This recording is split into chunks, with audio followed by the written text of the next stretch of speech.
Скажите, вы когда убираетесь, вы что делаете? Пылесосим. Пылесосите, вы берете пылесос, пылесосите, да? Давайте вот здесь пропылесосим, чтобы было чисто.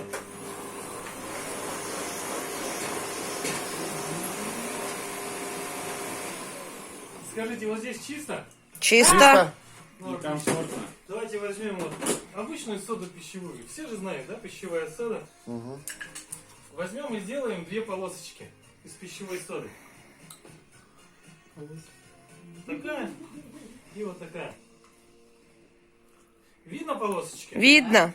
Ну, они, в принципе, одинаковые по размеру, там, сантиметром не будем смотреть. Вот. Что мы делаем, когда пылесосим? Мы берем пылесос, включаем в электричество, Угу. он жужжит и пылесос убирает, да? Давайте пропылесосим.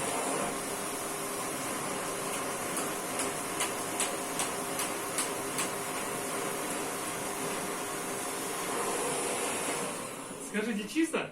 Чисто. Вот на этом месте, где мы пропылесосили пылесосом, да? Что мы слышали? Мы включили пылесос в электричество, мы его включили, он жужжал, мы пылесосили и стало чисто, да? Давайте сделаем так. Возьмем просто щетку и будем, ну, жужжать за него. Все вместе, да? Да, не включая электричество. Со всей мощью. Давайте.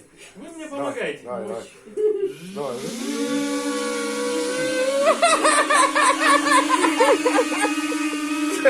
Браво! Что мы видим? Стало чисто? Чисто. То есть не обязательно включать пылесос, да, в розетку. Если мы будем пылесосить, можно будет просто не включать пылесос. А взять щетку и просто пожужжать, да? Как будете в следующий раз пылесосить? Браво! Экономия электричества. Да, экономить электричество.